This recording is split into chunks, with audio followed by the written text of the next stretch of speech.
कार्यक्रम सुरू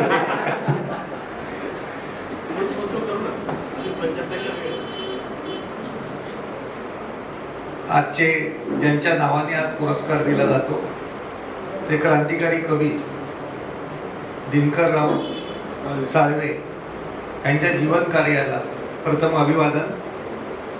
त्यांच्या नावाने जे कार्यक्रम आज केला जातोय सुजात प्रतिष्ठानच्या वतीने, त्याचे सर्वा के.जी. भालेराव सर मित्रांनी मित्रासाठी कसं काम करावं आणि त्याच्या स्मृती कशा उजळत्या आणखी कायम जागत्या ठेवाव्या याचं मूर्तिमंत उदाहरण त्यांनी आपल्या आजच्या कार्यक्रमातून दिले. त्याचं सातत्य आहे. अनेकांसाठी तो महत्वाची गोष्ट ठरेल की आदर्शवत गोष्ट ठरेल. त्याचप्रमाणे आजचे अध्यक्ष राजाभाऊ तांदळकर माझे सहकारी, ते आज जरा खूप भडभडून बोलले, पण तसं काय आमचं नातं नाहीये, तसं एवढं जवळकीचं नातं नाहीये. त्यांच्यासारखे अनेक लोक माझ्याबद्दल बाहेर जमतील एकत्र खूप मजेशीर गोष्टी सांगू शकतील की माणूस किती कडक विचित्र काय ते असेल ते असेल, ते आहे पण आहे तसं जी आहे वस्तुस्थिती ती मी सांगितलं. त्याचप्रमाणे सुरुवातीला ज्यांनी प्रास्ताविक केलं ते हिराला पगडाल, आणखी आमचे दिनकररावांचे चिरंजीव, त्याचप्रमाणे ज्यांना पुरस्कार मिळाला त्या रेखाताई मेश्राम. पुरस्कार ह्या दोन गोष्टीसाठी मिळतात की तुम्ही त्या पदावरती आहात, तुम्ही जे काम करतात ते खरोखर लोकांसाठी चांगलं आहे आणि तुम्ही ती उपयुक्तता दाखवलेली आहे, त्यासाठी एक पुरस्कार असतो. दुसरा पुरस्कार अशासाठी असतो की तुम्ही आतापर्यंत काम करताय, अधिक काम करत राहावं म्हणून दुसरी गोष्ट असे प्रोत्साहनपर पुरस्कार असतो. आणि तिसरी गोष्ट अशासाठी देतात की आमच्यासारख्यांना पुरस्काराला बोलवतात द्यायला, तेवढ्यासाठी आहे की तुम्हाला हे काम करता आलं असतं पण तुम्ही केलं नाही, इथून पुढे तरी करा हे सांगण्यासाठी पुरस्कार दिला जातो.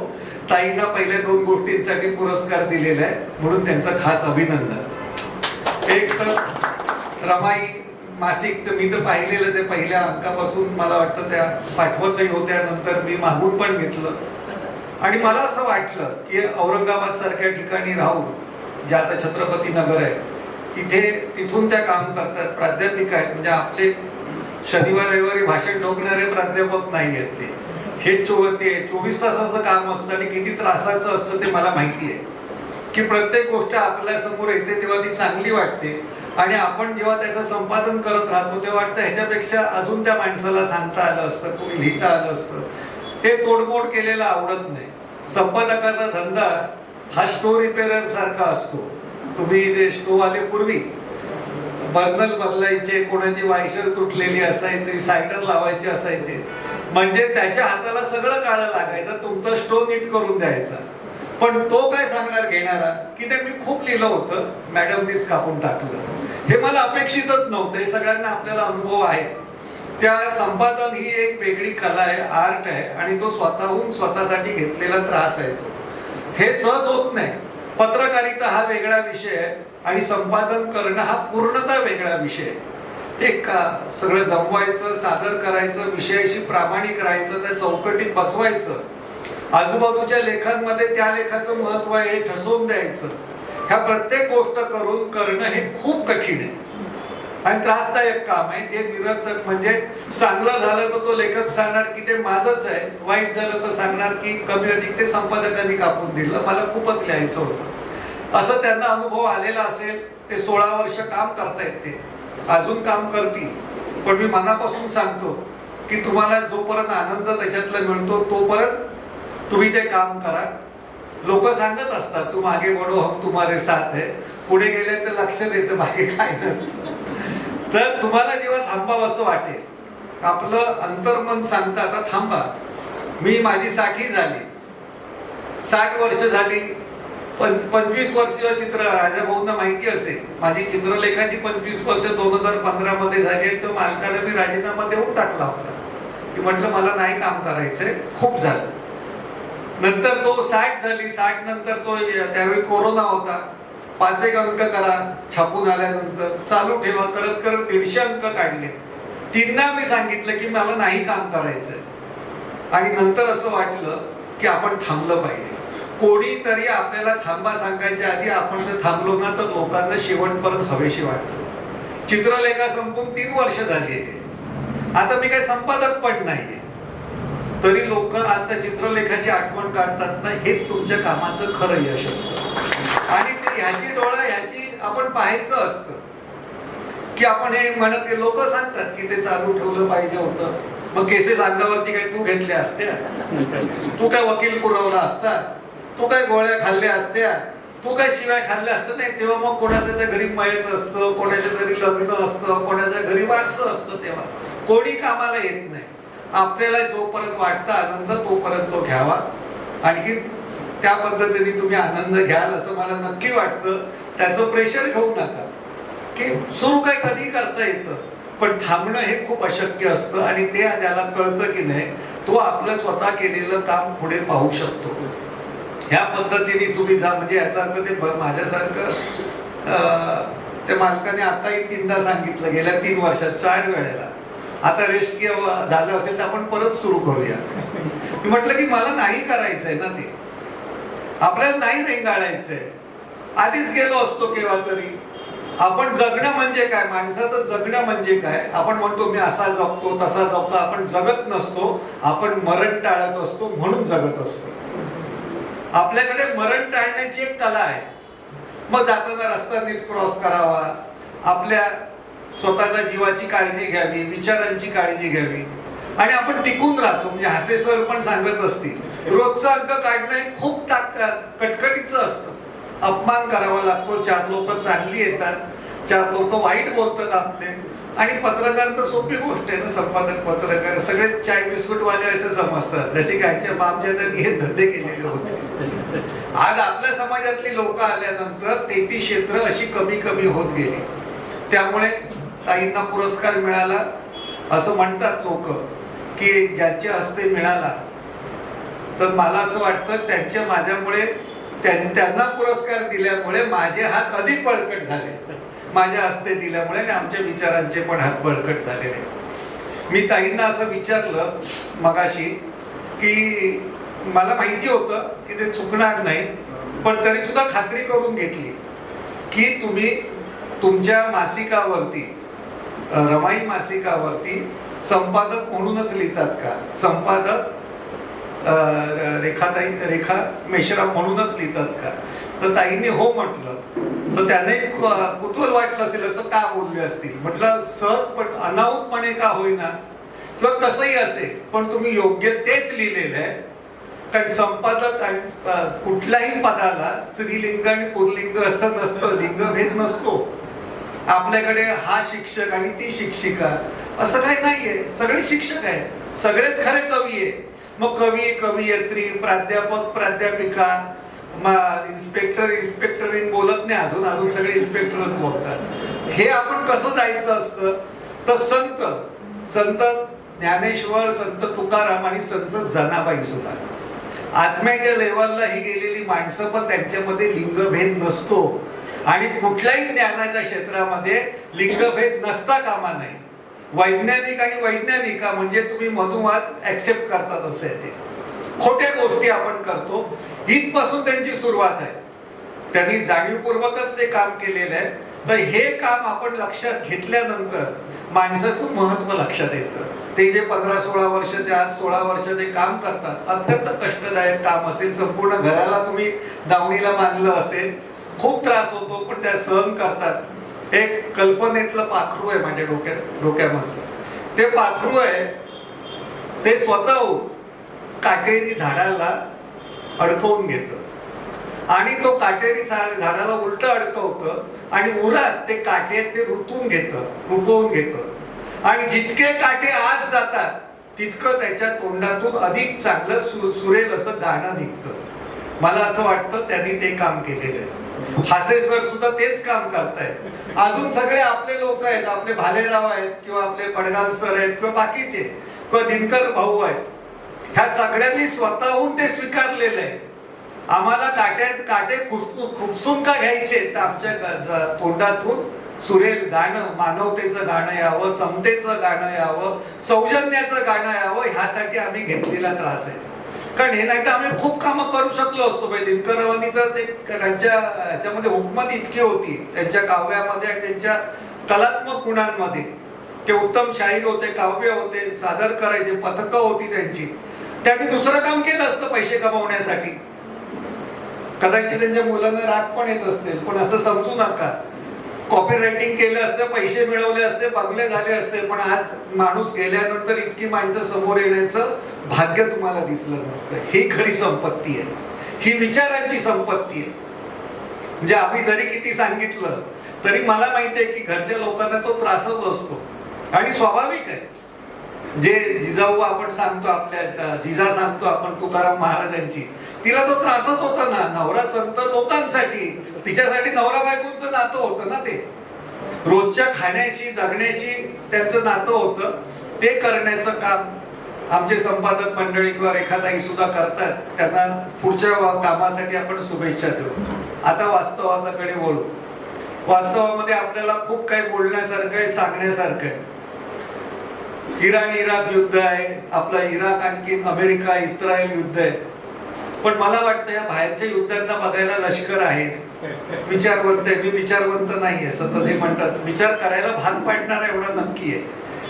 मी आता उद्या लेख जो येईल आपला, त्यांनी माझ्या शीर्षकांबद्दल सांगितलं. खरी गोष्ट आहे, माणसाचा चेहरा असा पाहिजे की त्याच्यावरून पटकन लक्षात आलं पाहिजे काय आपल्याला म्हणायचंय. इतरांनी खूप गोष्टींवरती लिहिलं असेल, पण त्याच्यावरती कोणच लिहिणार नाही, त्याच्यासाठी आपण आहोत ना. तर 6 तारखेला राम रहीम सुटला एका केस मधनं. आमच्या पत्रकारिते जे संबंधित आहे तो छत्रपती नावाचे, रामचंद्र छत्रपती नावाचे संपादकाचा खून झाला आणि ह्याच्याबद्दल त्याच्यामधून तो सुटला. उद्याचा जो लेख येईल त्याचं हेडिंग असं आहे, त्याचं हेडिंग आहे सत्ता, सेक्स, संपत्ती, सत्ता, सेक्स, संपत्ती यांचा सौदेबाज सत्संग म्हणून. ह्या 5 शब्दांमध्ये आपल्याला काय म्हणायचंय राजकारणात देशाचं ते सगळं गुंडाळलेलं आहे. तो पॅरल वरती का सुटतो, त्याची सुटका का होते, रामपाल काय, रामवृक्ष काय, आणखी तो असा राम काय, सगळ्यांच्या नावामध्ये राम आहे, पण हे हरामांचं राज्य आहे हे सांगायची आपली तयारी पाहिजे. आणि ह्यांची सुटका होणार कारण ह्यांना लोकशाहीला खांदा देण्यासाठी, जय श्रीराम करत म्हणण्यासाठी, खांदेकरी पाहिजेसाठी अस्सल अट्टल गुन्हेगार असलेले राम त्यांच्या नावामध्ये ते गुन्हेगार असलेले साधू संत त्यांना हवे. हे साधू संत नाही.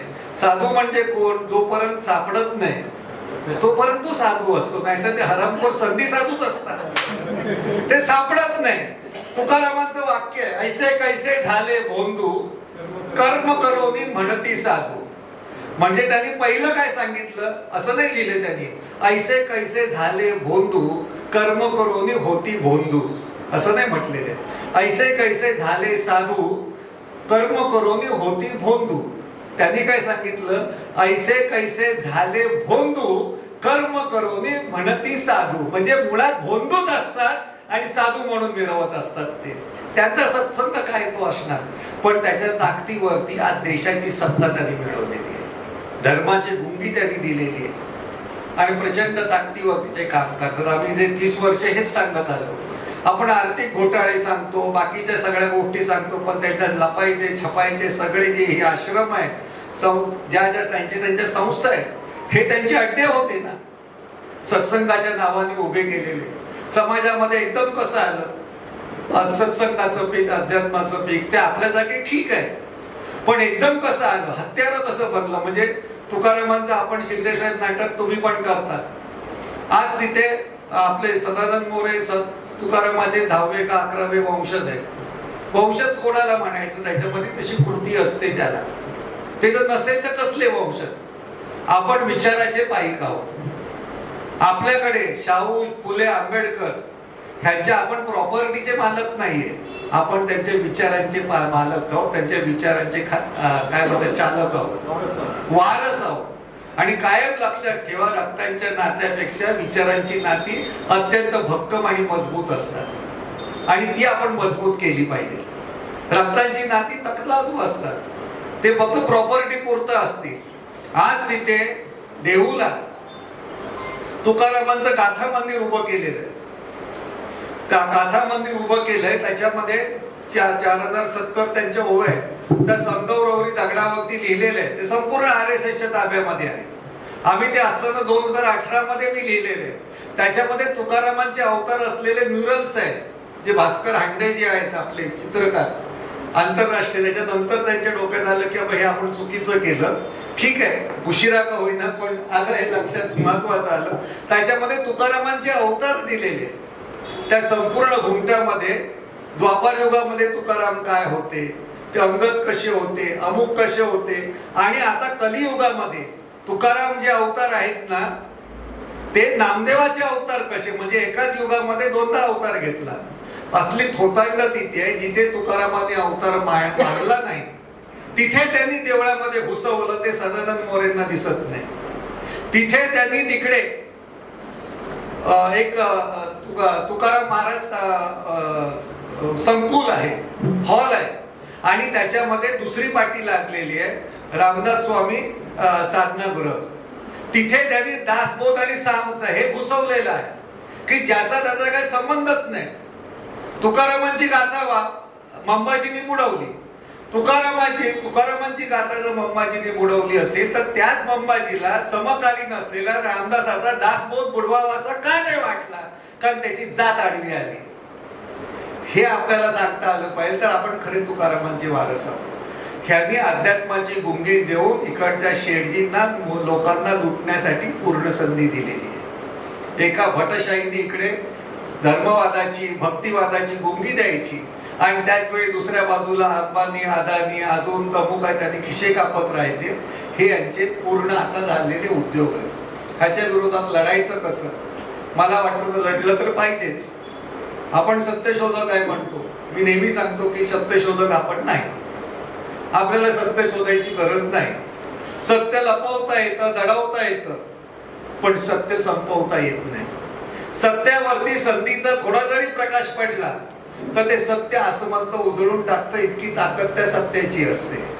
त्यामुळे सत्य आपल्या ताकदीने आहे. ते प्रश्न असत्य सांगायची, आपल्याला समाजातल्या खोट्या गोष्टी सांगायची, असत्य सांगायची आपण सवय लावून घेतली पाहिजे. त्यामुळे यांच्या भानगडीत सांगत बसल्या पाहिजे आणि खोटेपणा सांगत बसला पाहिजे. ते जर आपण काम केलं, कारण माणूस कुत्र्याला चावला, जे कुत्रा माणसाला चावला, मला पत्रकारितेत शिकवलेलं असतं, कुत्रा जर माणसाला चावला तर ती बातमी होत नाही, पण माणूस कुत्र्याला चावला तर ती बातमी होते. माझं म्हणणं आता दोघंही एकमेकाला चावत नाही, त्यांची महायुती झालेली आहे, ही बातमी खरी आहे. हे आपण सांगितलं, पण एकमेकाला चावतच नाहीत ना. सेटलमेंट झालेल्या आहेत सगळ्या त्यांच्या. हे जर आपण सांगत राहिलो तर असं मला वाटतं की आपल्या समोर हे प्रश्न पडणार नाही. पुन्हा हे काम आताच आहे का? तर नाही. एक असं आपण मगाशी पासून क्रांती आणि प्रतिक्रांतीचा विचार करतो. एक विद्वान होता, तो आपल्या रिक्षातून चालला होता, एका गाडीतून. ड्रायव्हर होता, निर्जन रस्ता होता प्रचंड, काही माणसं नव्हती. हा विद्वान असल्यामुळे त्याचं डोकं जास्त चालायला लागलं की बाबा हा आता एकांतात असेल आणि ह्याने आपल्याला गाठून आपल्याला खून केला, मारून टाकलं, लुबाडलं तर काय होईल. पण नको, आपण असं करूया, आपण त्यालाच प्रश्न विचारूया, तुझ्या डोक्यामध्ये काय आहे. म्हणून त्यांनी त्या ड्रायव्हरला विचारलं, आता आपण निर्जन रस्ता आहे तर तुला काय वाटतं, तुझ्या डोक्यात कुठला विचार येतो? त्यांनी म्हणाले काही नाही, मला काही नेहमीचा रस्ता आहे, माझ्यासाठी काही महत्वाचं नाहीये. परत विचारलं, नाही तुझ्या डोक्यात काहीतरी विचार असेल ना. असं झाल्यानंतर त्यांनी सांगितलं की नाही, मला काय माझ्या डोक्यात विचार नाहीये. आपल्या मुक्कामाच्या ठिकाणी कसं लवकर पोहोचता येईल एवढाच माझ्या डोक्यात विचार आहे. असं 2दा 3दा 4दा 6 वेळा विचारल्यानंतर शेवटी तो ड्रायव्हर म्हणाला, तुम्ही एकसारखं विचारतात आहे, तुझ्या डोक्यात काय आहे, तुझ्या डोक्यात काय आहे. तर एकच सांगतो की मला असं वाटतं की तुम्ही जिथे बसलायत ना तिथे मला बसावं असं वाटतं. तो विचारवंत म्हणाला की तुला जर माझ्या सीटवरती प्रवाशाच्या बसावं लागत असेल, ड्रायव्हर कोण आहेत मग? तर नाही, तुम्ही जिथे बसलाय तिथे मला बसावं असं वाटतं आणि मी जिथे बसलोय तिथे तुम्ही बसावं, म्हणजे तुम्ही ड्रायव्हिंग करावी असं वाटतं. क्रांती का नसते? फक्त जागा बदलतात म्हणून. अशी क्रांती काही उपयोगाची नसते. हा गेला, आणखी ती सत्ता आली म्हणून तुमचं आयुष्य बदलेल असं समजू नका. आपल्याला सातत्याने हे काम केलं पाहिजे आणि ते काम करण्याचं अट्टास, जसं ते आपल्या मेश्राम मॅडम आहेत, आपले भालेराव सर आहेत, अनेक जण आहेत, ते करत असतात. म्हणून आपल्याला जिवंतपणा वाटतो आपल्यामध्ये की नाही, अजून विचार मेलेला नाही. विचार कधीच मरत नाही. विचार करायला लावणाऱ्यांची संख्या मेलेली असते. आज इथे सुद्धा आपल्याला अजून तरुणांपर्यंत जाता येत नाही. कदाचित तुमचे प्रत्येक संस्थाधिकारी असल्यामुळे पोचू शकतात. आपण स्त्रियांना आणू शकलो नाही. म्हणजे आज खरं मॅडमचं भाषण झाल्यानंतर त्यांचा सन्मान करताना प्रत्येकाने आपली मुलगी आणि आपली बायको आणायला पाहिजे होती. पत्नी असेल, प्रेयसी असेल, यायला पाहिजे होतं. की फक्त लग्नाच्या बाजारातल्याच फक्त जोड्या असतात का? त्या समाजातल्या व्यवस्थेमध्ये ह्या जोड्या का असू नये? मोठ्या संख्येने तरुण किंवा अजून काय आले पाहिजे. हरिश्चंद्र तारामती नावाचं नाटक, पुराण कथा, पण त्याच्यातनं काही घेण्यासारखं असतात, बोधकथा. त्या बोधकथेमध्ये असं आहे की शेवटचे 3 दिवस आपल्या त्या ह्यांचे राहिलेले असतात, हरिश्चंद्र आणि तारामती, आणखी त्यांचा मुलगा रोहिदास. एक भाकरीचा गोळा मिळालेला असतो पिठाचा, त्याच्यामध्ये तारामती आहे, ती भाकरी थापते, आणखीन त्याची 3-4 तुकडे करते चतकोर. एक चतकोर नवऱ्यासमोर ठेवते, एक चतकोर आपल्या समोर ठेवते, एक चतकोर बाहेर गेलेल्या रोहिदासाच्या नावाने ठेवते. तिच्याकडे एक चतकोर राहते. एक चतकोर राहिले तर तिच्या मनात विधा मनस्थिती होते की ही चतकोर उद्या मारणाऱ्या आपल्या नवऱ्याला देऊया, की अजून आपल्या नंतर 1 दिवसांनी मारणाऱ्या रोहिदाससाठी, मुलासाठी ठेवूया. मग ती मुलासाठी ठेवते त्याच्यातून मनातून विचार करून. आणि त्यावेळी इतके दिवस नवऱ्यासाठी उपास केलेले तर आपला एक चतकोर सुद्धा त्या रोहिदाससाठी ठेवते. अजून 2 दिवस उपास करेल. जो हरिश्चंद्र राजा असतो त्याला कासावीस होतो, त्याच्या लक्षात येतं, तो आपल्या समोरचा एक चतकोर सुद्धा त्या रोहिदासच्या समोर ठेवतो. रोहिदासच्या वाट्याला अख्खी भाकरी आलेली आहे. विंगेतून तो रोहिदास येतो आणि तो म्हणतो की तुम्ही हे चतकोर माझ्यासाठी का ठेवले?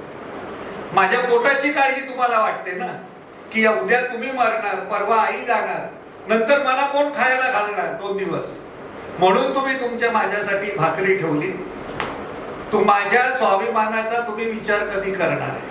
माझ्या स्वाभिमानाच्या आडे पोट येत असेल तर मी ते पोट फेकून देतो, असं तो त्याच्यामध्ये वाक्य आहे रोहिदासच्या तोंडामध्ये. अशी तरुण आपण जेव्हा तयार करू तेव्हा आपल्या देशाला सुद्धा भिकेचे डोळे लागणार नाही. आपण हे भिकार समाजातली तरुण मंडळी उभी केलेली आहे. वेगवेगळ्या लाचारीच्या फलटणी उभ्या केलेल्या आहेत. आज आपल्याला 1,500 रुपयामध्ये आपण विकलं जातो. इतकं आम्हाला नको आहे ना. आपण सांगू शकत नाही की आमच्या हाताला काम द्या. आमच्या हाताला काम देणं हे गरज आहे. ह्याचं संघटन कुठे होतंय? कारण लोक इतकी लाचार झाली आहे, ते भंडारामध्ये इतकं अडकून टाकलेलं आहे. मग आर्थिक भंडारा असो नाही तर रोजचा भंडारा असो, की माणसाला गुलाम करायचा एक प्रयत्न त्यांनी धर्माच्या नावाने केलेला आहे. आणि मला असं वाटतं की तो फोडण्याचं काम आपण सगळेच करताय, पण तो तरुणांपर्यंत, महिलांपर्यंत, वृद्धांपर्यंत सुद्धा गेला पाहिजे. फुकट खायची सवय का, हे आपण लोकांना जोपर्यंत सांगत नाही तोपर्यंत मला वाटतं की आपल्याला पुढे जाता येणार नाही. प्रश्नांची उत्तरं तिथेच आहे. असं आहे की आपण सांगितल्याने जग बदलणार तर अजिबात नाहीये. पण मला माहिती आहे की आधी आपला विचार बदलला पाहिजे. आपल्या अंगाला परफ्यूम लावलं तर आपल्याला आजूबाजूचे सुगंधित दिसतात. आपल्यापुरतं जग साफ करूया. गाडगे महाराजांना विचारलं जायचं की तुम्ही झाडू मारताय, स्वच्छता करताय, त्याच्यामुळे जग स्वच्छ होणार का? तर गाडगे महाराजांनी विचारणाऱ्याला सांगितलं, मी माझ्यापुरती जागा स्वच्छ करतोय, मला शक्य होईल तितकी जागा शक्य करतोय. स्वच्छ जागेतून जगाकडे बघितलं तर सगळं जग स्वच्छ दिसतं. पहिल्यांदा आपण स्वच्छ झालं. आपण लाचारांच्या फलटणी उभ्या करायची बंद केलं पाहिजे. आज सोशल मीडिया आहे आपल्या हातामध्ये. आज सोशल मॅडमना पण अनुभव असेल की जेव्हा कोरोना होता, जेव्हा तुमचे अंक यायचे, आपल्याला वर्गणी देऊन अंक घेणारे कमी आहे, पण सोशल मीडिया मधून अगदी जसे रॉकेलच्या घासलेटच्या रांगा कसे ब्लॅकनी तुमच्याकडे आहे का, रेमडेसिवीर आहे का असं विचारायचे ना, लस काय एक्स्ट्रा आहे का, तसं लोक कॉपीज आहेत का विचारायचे. फुकट मिळालं तर सगळं हवं, विकत का नाही घ्यायचं, थोडासा खर्च का नाही करायचा? कारण समोरून तसं झालेलं आहे, आपल्या विचारांना प्रतिकूल परिस्थितीत वागायची सवय नाहीये.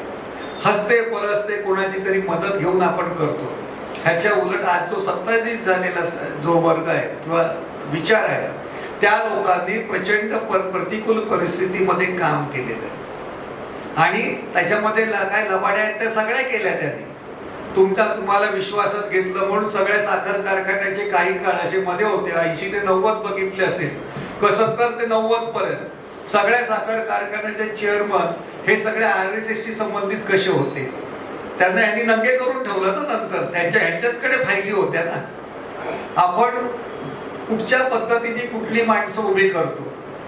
सगळ्या साखर कारखान्यामध्ये ठीक आहे, माणसं भाविक असतात, धार्मिक असतात.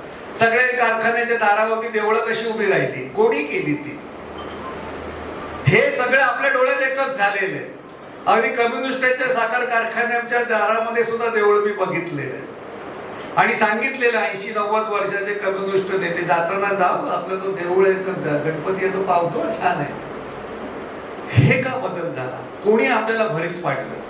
इकडची भिक्षुकशाही, भटशाही कायम आपल्याला गुलाम करत असते, ती संधी शोधत असते आणि आपण फक्त अंधश्रद्धा निर्मूलन नावाने भूत घालवलं. फक्त लाईट आल्यानंतर भूत आपोआप जाणारच होतं, पण आपल्या डोक्यातलं प्रकाश जेव्हा चमकेल तो भट पण जाईल. कारण भट आहे तो भूतापेक्षा भारी आहे. भूत आहे ते रात्री लागतं, भट आहे तो दिवसा लागतो. भूत आहे ते लागलेलं दिसतं पण कळत नाही. भट आहे लागलेला दिसतो, लागलेला कळतो, पण शेवटपर्यंत आपल्याला समजत नाही. तो भूत आहे हा मानसिक रोग आहे, तो मानसोपचाराने दूर करता येतो.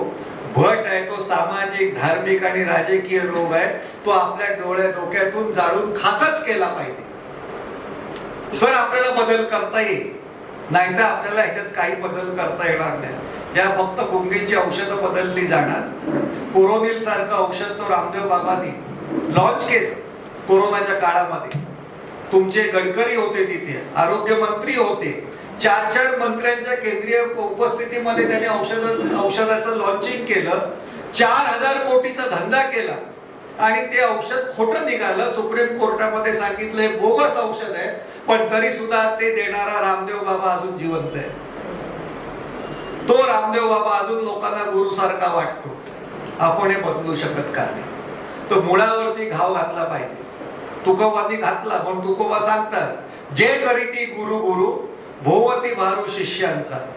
म्हणजे गुरु गुरु करत जे फिरतात ते शिष्य, आणि भोवती भारू शिष्यांचा म्हणजे तो ठोंब्यामध्ये बसलेला गुरु. जे करीती गुरु गुरु भोवती भारू शिष्यांचा, पूस नाही पाय चार मनुष्य परी कुत्रीती. ते दिलेल्या चुकड्याशीच इमान दाखवणारे जर असतील तर बदल कसा होणार? आणि अजूनही लोक म्हणतात गुरुबिन कौन बतावे वाट, गुरुबिन कौन लागावे वाट. खरं असं म्हटलं पाहिजे, त्याच्यासारखा वाट कोण दाखवत नाही. आकाशातल्या सगळ्या ग्रहांमध्ये सगळ्यात मोठा ग्रह असेल तर तो गुरुग्रह आहे. जो आपल्यापेक्षा दुसऱ्यांना मोठं होऊन देत नाही तो हरामखोराला गुरु म्हणतात. तो आपल्यापेक्षा कसं मोठं होऊन देत कोणाला? तो देणारच नाही. जो आपल्या समान मानतो, जो आपल्या समानतेचा विचार करतो तो वेगळा असतो. तो आपल्यापेक्षा इतरांना मोठं करतो. आज दिनकररावांनी जी गाणी लिहिली ती स्वतःच्या मोठेपणासाठी नव्हती. ती गाणी लिहिली, जी कविता लिहिली ती समाजातलं मोठेपण सांगणारी होती आणि समाजातलं खोटेपण सांगणारी सुद्धा होती. त्यांना स्वतःला असं नाही वाटत, त्यांनी लिहू शकले असते ना, शुक्र तारा मंद वारा, तो आपल्या जागी आहे ना. इथे आपल्याला वारा काय पंखाही मिळत नाही. आपल्याला इथे ही परिस्थिती आहे. आपण वास्तवताला प्रचंड ताकदीने भेटलं पाहिजे. आतापर्यंत आपल्याला सगळ्या खोट्या गोष्टी माहिती आहेत.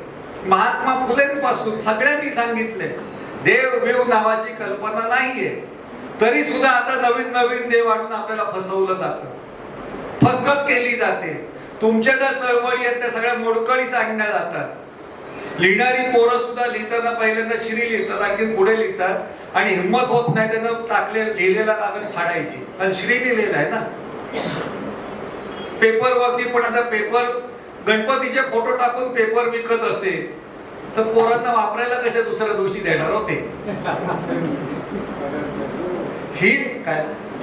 ही परिस्थिती आहे. आपल्याला प्रचंड वास्तवतेने त्याच्याशी भिडलं पाहिजे आणि ते भिडण्याचं सामर्थ्य हे विचारच आपल्याला देणार, विचारच आपल्यापर्यंत ते पोहोचवणार.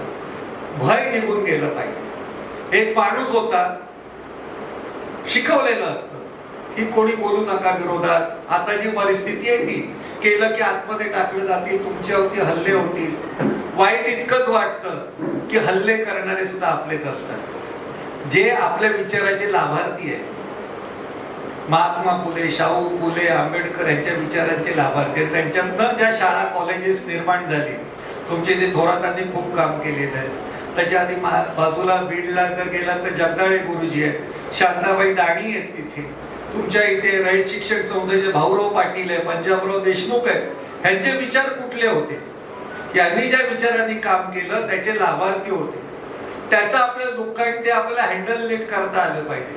सोन्याला दुःख ना आगीत जाळून उजळून टाकण्यासाठी नसतं. दागिना बनवताना सोन्याला आगीत प्रवेश करावा लागतो, जाळून घ्यावा लागतं आधी. प्रचंड हे उष्म्याचा त्रास, उष्णतेचा सहन करावा लागतं. तर सोन्याला आगीचं भय नसतं. सोन्याला भय इतकं आणि वाईट इतकंच वाटतं असतं की त्याला ग्रॅम मध्ये मोजलं जातं आणि ते आपल्याच लोकांकडनं मोजलं जातं. आपल्याला हे तोडायचं असेल तर मूळ गोष्टीवरती हल्ला केला पाहिजे. मूळ गोष्टी ठेचून चेचून टाकली पाहिजे. तोपर्यंत आपण मूळ बदल होणार नाही. तरुणांचा समावेश तेव्हाच होईल जेव्हा तुम्ही त्यांना तुमचा नेमका शत्रू दाखवाल, नेमक्या गोष्टी सांगाल त्यांना, तर तेव्हाच होईल. त्यामुळे भय घालवायचंय. एक मुलगा असतो, तरुण असतो, त्याला सांगितलं असतं तू जाताना कुठेही एक बरोबर हातात काठी घे, आणखीन एक दिवा घे. कारण त्याची जी शाळा होती, ती शाळा जी होती ती दूर होती, 5 किलोमीटर दूर होती का 3 किलोमीटर, आणि मध्ये जंगल होतं. तो मुलगा रोज धापा टाकत घरी यायचा. त्याच्या आईने एकदा विचारलं की तू धापा टाकत येतो का? तर त्याची दुपारची शाळा होती, काळोख लवकर होतो. मग त्याच्या आईने सांगितलं तुला जर कसलं भय वाटतं? तर म्हणे श्वापद असतात, जनावर असतात जंगलामध्ये. मग त्यांनी खाल्लं मला, तर काय करायचं? म्हणून तो मुलगा सतत धावत यायचा. आईने सांगितलं मग तुला जनावरांची भीती जंगलातला वाटत असेल तर हातात एक काठी घे आणि एक दिवा घे. त्याप्रमाणे तो मुलगा रोज काठी आणि दिवा घेऊन जायचा. एक दिवस त्यांनी गृहपाठ केला नव्हता म्हणून बाईंनी शिक्षा केलेली होती. तो मुलगा उशीर आला, काळोख झाला, जंगलाच्या मध्यभागी अडकला, जसे आज सगळा देश अडकलेला आहे. तो अडकला आणि तिथे त्यांनी काय केलं, दिवा लावला, आणखी काठी घेतली. त्याला असं वाटलं की आता आपण सेफ झोन मध्ये आहे, की आपण प्रकाश आहे आणि एखादा श्वापद आला तर त्याच्या टाळक्यात घालायला आपल्या हातात काठी आहे. तो तासभर तिथे उभा राहिला. तेवढ्यामध्ये भालेरावांसारखा एक माणूस आला आणि त्यांनी विचारलं की तू का इथे उभा आहे, तुला भीती वाटते का? तर म्हणाला मग भीती नाही वाटत, मला काय प्रकाश आहे आणि जनावर आलं तर काठी आहे, मग घरी का जात नाही? तर त्यांनी असं सांगितलं की हा जो प्रकाश आहे तो फक्त 1 फूटच पडतो. त्यांनी खाडकन कानाखाली मारली आणि सांगितलं तू प्रत्येक पाऊल टाक, तुझ्या बरोबर प्रकाश येईल. तुम्ही जर विचाराने पक्के असाल तर तुमच्यामध्ये एक पाऊल टाकायची हिंमत आपल्यामध्ये येईल. पहिल्यांदा भय काढून टाकलं पाहिजे. आपलं जे भय आहे की काय होईल, आये है तो जाएगे, राजा रंग फकीर. सगळेच जाणारे आहेत ना. कोण सिंहासनावरती बसेल, उतरतील किंवा ह्यांच्या हातामध्ये सुद्धा जंजीर येणारच आहे ना. हे कुठे सुटणार आहे? प्रत्यक्ष सुटणार नाही, पण इतिहासाच्या पानांवरनं त्यांची नालायकी लपणार नाहीये. ही आपण लक्षात घेतल्यानंतर आज मी काय करायचं हे मला वाटतं सांगायचं काही गरज नाही. आपल्याला विचारांनीच दिलेले की ते तुकोबा सांगतात, तुकडोजी महाराज, देव नवे जादूगार करावया चमत्कार, हा तो व्यवहार पोटभऱ्यांचा. मग ते पोटभरे आपल्याला माहिती नाही. हे 50 सालापूर्वीची गोष्ट आहे ना तुकडोजी महाराजांची. 150 वर्षापूर्वी महात्मा फुलेंनी सांगितलं, कल्पनेचे देव कोरिले उदंड, रचिले पाखंड स्वार्थासाठी, थोतांडे रचून अज्ञा भसविती, भटे लाच खाती राजरोस. त्यांनी दक्षिणेला सुद्धा लाच म्हटली आहे, पण देणाऱ्याला लाज वाटत नाही अजून. ते 150 वर्ष आपल्या बायका शिकलेल्या मिळाल्या, प्रेयसी शिकलेली, आई शिकलेली, त्या महात्मा फुलेंमुळे मिळाली ना. त्यांनी शाळा काढल्या. त्याच्या आधी 400 वर्ष तुकोबा सांगतात, तीर्थी धोंडा पाणी देव रोकडा सज्जनी, देव पहावयासी गेलो देव होऊन या ठेलो. देव देहात देहात काहो जाता देवळात, तुका सांगे मूढ जना मूर्खांना देव देहीची पाहना. आपल्याला ते पाहता येत नाही म्हणून वृद्धाश्रम निघतात ना. आई वडिलांची किंमत नाही, जन्मदात्रीची किंमत नाही. ज्या देशामध्ये ज्या प्रांतामध्ये वृद्धाश्रम आहे, म्हणजे तुमच्या इथे पण आल्या तर पहिला वृद्धाश्रम बघितला नाही, रस्त्यावरती लागतो. म्हणजे संस्कारासाठी संस्कार शाळेत पाठवायचं. म्हणजे ज्या जन्म दिलेल्या मुलावरती जर संस्कार करता येत नसेल आणि ज्या माता पित्याने आपल्याला जन्म दिलाय त्यांना सांभाळता येत नसेल तर अशी नादा नवलात काय करायची. आई वडिलांना वृद्धाश्रमात पाठवणारे आणि जन्मजात मुलांना संस्कार शाळेत पाठवणारे पालकही तितकेच नालायक आहे. शिकवलं काय जातं शाळेमध्ये त्या संस्कार, मोरया मोरया मी बाळताने तुझीच सेवा. माझ्या एका संस्कार केंद्रामध्ये मी गेलो, उद्घाटनाला बोलवलं होतं. रॉंग नंबर लागला की आपण तो घ्यायचा असतो, टाळायचा नसतो. मी जाऊन सांगितलंय, सगळं थोतांड आहे की मोरया मोरया मी बाळताने तुझीच सेवा करू काय जाणे, अन्याय माझे कोट्यानु कोटी. आता 3 वर्षाच्या मुलाने कुठले अन्याय केलेले पण त्याला कंडिशनिंग करायचा 3ऱ्या वर्षी. अन्याय माझे कोट्यानु कोटी, कोट्यानु कोटी मोरेश्वरा तू घाल कोटी. म्हणजे सेटलमेंट कशी करायची समजली की सगळं जाऊन आपले भानगड केली.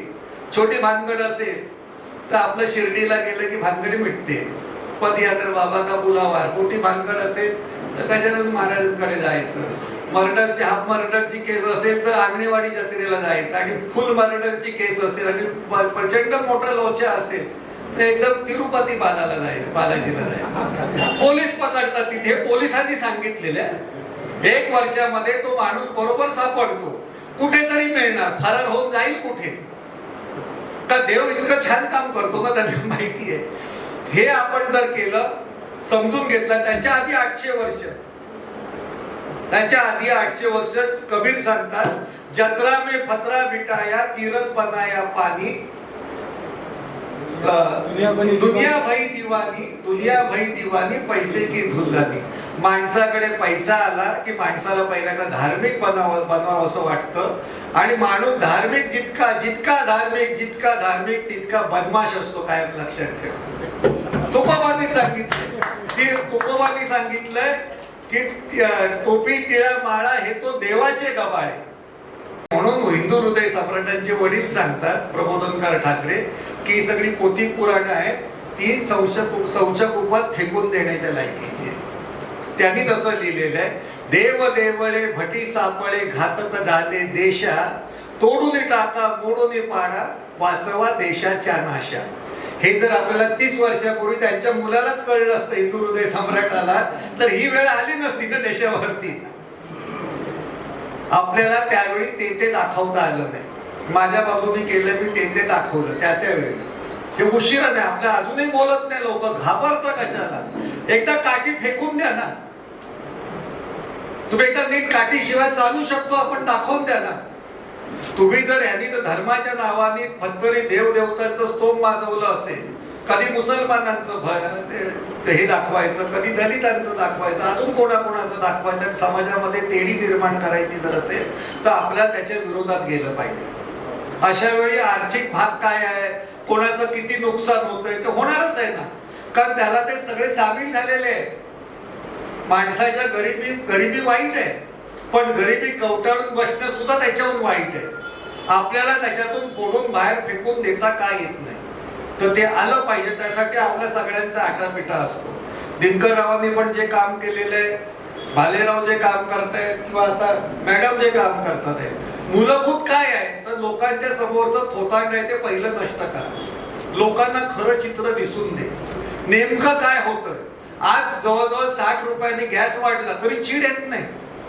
येणार कशी? 1,500 रुपये मिळतातच आहे ना दर महिन्याला, ते वजा करा असं समजा. ते सांगतील असं समजा की 1400 रुपये तुम्हाला मिळतात आहे, 100 रुपये आम्ही दिलेत ना तुम्हाला. प्रत्येक गोष्टीला सांगतील घेताना ह्या सगळ्या गोष्टीचा आपण विचार केला पाहिजे. तो आपल्याकडे झालेला नव्हता म्हणून आधी परिस्थिती आली. हा आपला दोष नाहीये, हा समाजाचा दोष आहे. तो जर आपण समाजाला सांगू शकत नसेल तर मला असं वाटतं की आपण फार अपेक्षा करायची गरज नाही. त्यांनी हे सगळं बदलणार का? तर बदलणार. जेव्हा ज्याच्या त्याच्या जवळ येतं तेव्हा ते बदलतात. त्या आसाराम बापूच्या बद्दल विरोधात मी लिहिलं होतं. मी कायम यांच्याकडे दलाल आहेत, सत्तेचे दलाल आहेत. जेवढे सत्ता वापरत नाहीत जे व्यापारी लोक, त्याच्यापेक्षा प्रचंड सत्तेचा हत्यार ही साधू संत मंडळी म्हणून मिरवतात ती झालेली आहे. प्रचंड आहे. त्या काही नाही, काही गोष्टी नाही. आसारामनी आणखीन आसाराम सत्संग होता कलिनाला मुंबईमध्ये, आणि काय मस्त चित्र मला फोटो मिळाला. समोर उद्धव ठाकरे आणि कृपाशंकर जो आता भाजपमध्ये गेला घोटाळ्यामुळे, ते दोघं समोर त्या सत्संगाला बसलेले. आणि मी तो फोटो काढला. तो नाचतोय, हे बसलेले आहेत, बाजूचे आहेत. तो फोटोग्राफरकडनं मला फोटो मिळाला. तो छापून त्याच्या खाली लिहिला हा नालायक किती आहे तो काय, आणि त्याच्याबरोबर त्याला साथ देणार आहे सुद्धा. लिहिल्यानंतर एक 7-8 दिवसांनी त्याचा जो मध्य प्रदेशातला जो पंटर होता तो आला आणि तो इकडच्या मुंबईतल्या 2 शाखा प्रमुखांना आणि काही 10-1 लोकांना घेऊन आला. आल्यानंतर मला सांगितलं की तुम्ही चुकीचं लिहितात, आमचा अपमान झाला, अमुक झाला, तमुक झाला, तुम्ही नोटीस पाठवा, आम्ही नोटीस पाठवू तुम्हाला वकिलातर्फे आणि कोर्टात खेचू. मी सगळं ऐकलं. म्हटलं मी हा एकच फोटो छापला, माझ्याकडे 10 फोटो अजून आहेत, पण मला ते लोकांना दाखवण्यासारखे वाटत नाही. ह्याच्यातनं तुम्हाला काय समजायचं ते समजा, पण त्यांनी तरी दादागिरीची भाषा केली. ते नेहमीच असतं आणि ते झालं नाही तर मला मुळात समाधान वाटत. तो माझा प्रॉब्लेम, मला तेच दिसतं. कारण त्याच्यातला मुख्य पॉइंट आहे तो आपल्याला कळायला पाहिजे. हे बाकीचं तर असतं, टेक्नॉलॉजीवरती भरपूर लिहिलेलं आहे. एआयच्या वरती आता लोक बोलतात, पण चित्रलेखाचे अंक 6 वर 2017-16 मध्ये आलेले. एआय कसं असेल, किंवा कोरोना आहे. कोरोना आपल्याकडे 15 मार्चला डिक्लेअर झाला, पण चित्रलेखाचा अंक जानेवारी महिन्यात आहे कोरोनावरती. 2 अंक काढले दरम्यान. तर ते करतो मी. लोकांना वाटेल की एकच श्राद्ध घालायचंच काम करतात का, इकडचा भटजी तिकडे चालत नाही ना. तर तसं आम्ही कुठेही चालतो, काय हे नाहीये.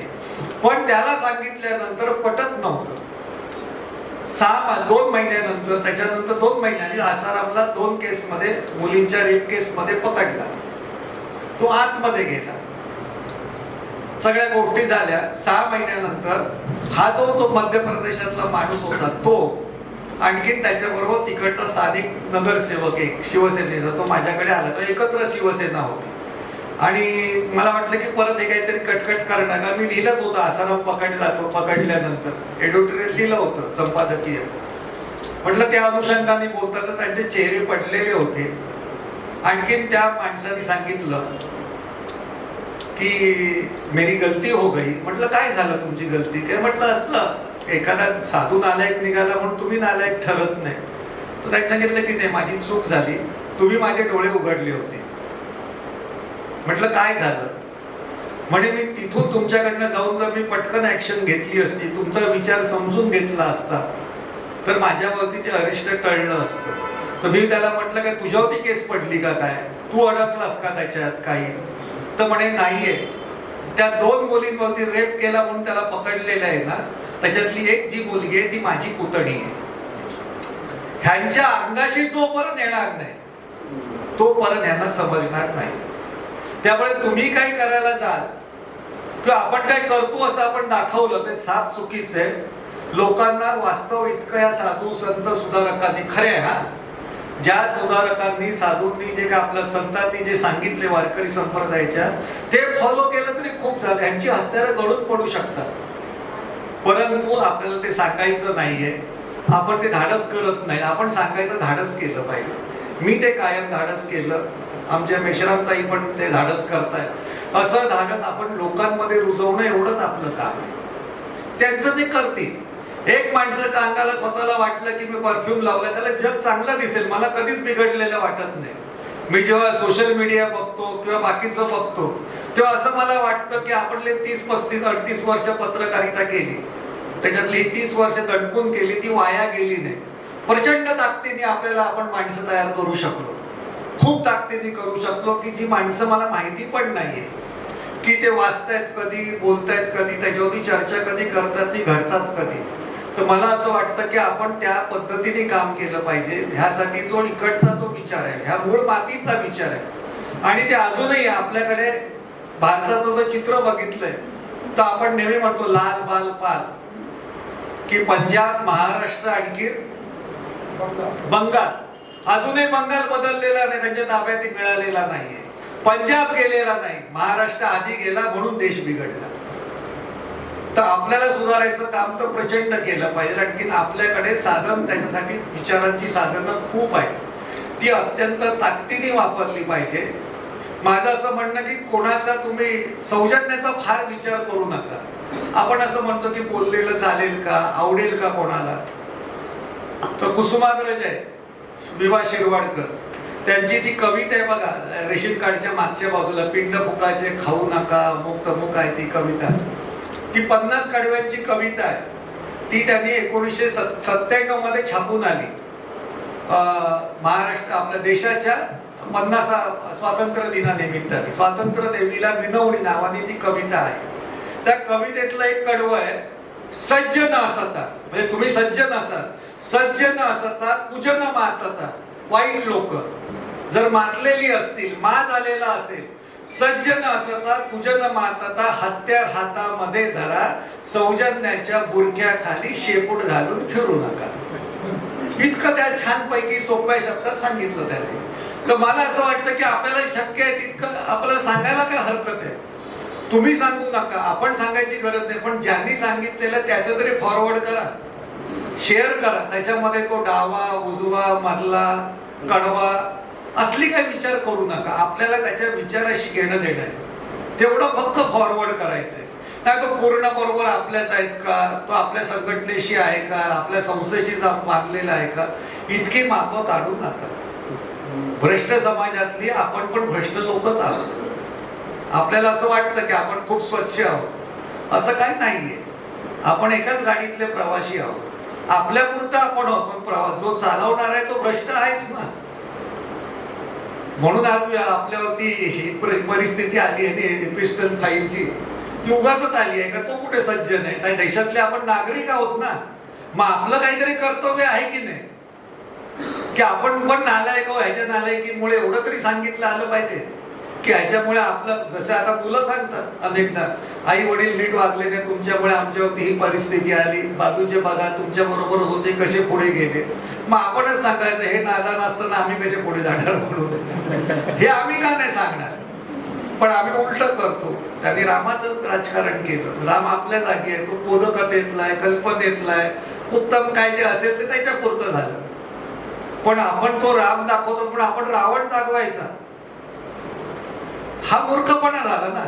मग आम्ही रावणावरती कशी कादंबरी लिहिली, रावणावरती कसं हे झालं एस्टॅब्लिश, आणि ते राक्षस गण देवता कशी, अमुक कशी, आम्ही अशी तर थोतांड सांगत गेलो. तर एका खोट्या गोष्टी समोर दुसरी खोटी गोष्ट हा अधर्मच आहे, तो धर्म नव्हे.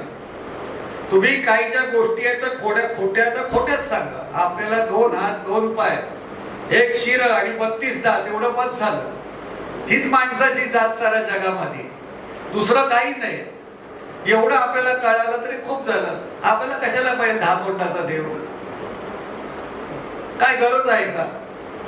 आपल्याला तिथून सुरुवात, आपण 10 तोंडाचा लागतो ना, मग तुम्हाला 3 तोंडाचा सहन करावा लागेल. आणि मग अवतारी निघतात खूप. आपण कुठून कुठे गेलो ते विचार करा. आपण एकदा विज्ञान निष्ठता आपल्याकडे असेल, विचार निष्ठता असेल, तर त्याच्यातल्या भ्रामक फालतू गोष्टी सुद्धा काढून टाका. लोक अजूनही म्हणतात इडा पिडा टळू आणि बळीचं राज्य येऊ. आलं राज्य त्याचं, तो वागणार कसा? ते पुराणातलं पात्र आहे, ते कसं विचित्र वागेल. तो ह्याच्यातला शोले मधला पण गब्बर असेल, तो काय तसाच वागणार ना. तो दुसऱ्या पिक्चर मध्ये गेला तर डायलॉग त्याचा गब्बरचा बोलणार. अशी एखादेक पात्र घुसून कसं जाणार? मग आपले बळी असतील ते तसेच वागणार. वागले ना सगळे बळी, सगळा वारकरी संप्रदाय गेला ना जय श्रीराम म्हणत.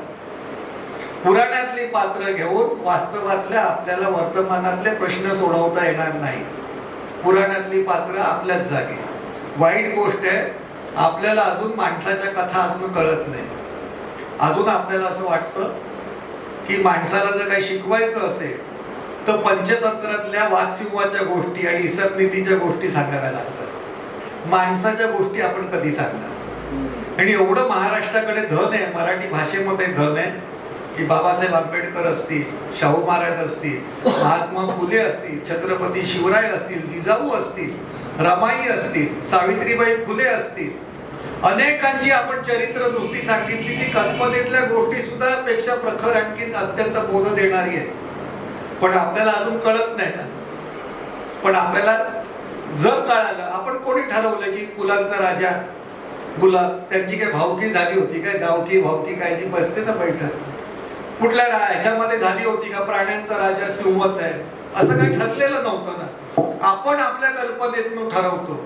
प्रत्यक्ष त्यांचे प्रॉब्लेम्स वेगळे असतात. एक दिवस सिंहाला वाटलं, जंगलाचा राजा सिंह, सिंहाला वाटलं की ह्या जंगलाचा राजा कोण. मग त्यांनी पहिले सगळे सिंह जमवले संसदेमध्ये, आला तर क्वचित येतो. तर त्या पद्धतीने त्यांचं चाललं होतं.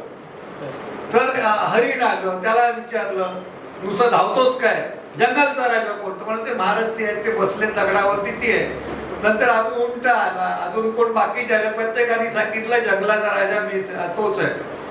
शेवटी वाघोबा आले, ते लांबून लांबून गेले. म्हणजे 25-30 आहे. तर वाघ म्हणाला की जंगलचा राजा तुम्हीच आहे, मला काय विचारायची गरज नाही, तुमचं तुम्ही बघून घ्या म्हणून. मग आपलं उबाटासारखं झालं त्यांचं. आपले लढत पक्ष फुटला तरी समजत नाही की आपण कोणाशी काय करतो ते. आणि जे सरेंडर झाले तेही तितकेच आलाय. शेवटी हत्ती आला. हत्ती आल्यानंतर त्यांनी बघितलं की 25 सिंह बसलेले आहेत, हे पुढून हल्ला करत नाही, हे मागून हल्ला करणारे आहे. सावध होता. हत्ती आपला डुलत डुलत लांबून जायला लागला. तर पहिल्यांदा त्याचा गृहमंत्री गेला, संरक्षण मंत्री गेला, अमुक गेला, जंगलचा राजा कोण. तर त्यांनी ऐकलं ना, नुसतं आपला कान हलवत हलवत पुढे जातो. मग तो गृहमंत्री आला. तो गृहमंत्री तसा तो चॅप्टर ना गडीपार असल्यामुळे, तर तो आला आणखी. तो म्हणाला की महाराज ऐकत नाही, तुम्हालाच जावं लागेल इथे आता. तर तो महाराज उठला, काय काळजी करू नका, मी बघतो. थांबवलं त्याला. हे हत्ती चालला कुठे, जंगलचा राजा कोण. त्याने आपले कान हलवले, इकडे तिकडे बघितलं, पाऊल टाकायला, थांब तिथे असतील तिथे. आणि जवळ गेला. अजून सांग, पहिलं उत्तर दे, जंगलचा राजा कोण. त्याबरोबर हत्तीने काय घेतलं, त्याला सोडण्यात गेलं आणि फाडकन फेकून दिलं. तो जिथे बसला होता दगडावर, तिथून जाऊन आपटला. पण तो गिरचा सिंह होता ना, हुशार होता, तिथून आलेला होता. तर तो म्हणाला की बाकीचे सगळे चिडीचूप झाले. गृहमंत्र्याला वाटले की आता आपल्याला प्रधानमंत्री आणि राजा होता येईल. पण तू मुळात हुशार होता ना, का तो झोला लेके आया होता.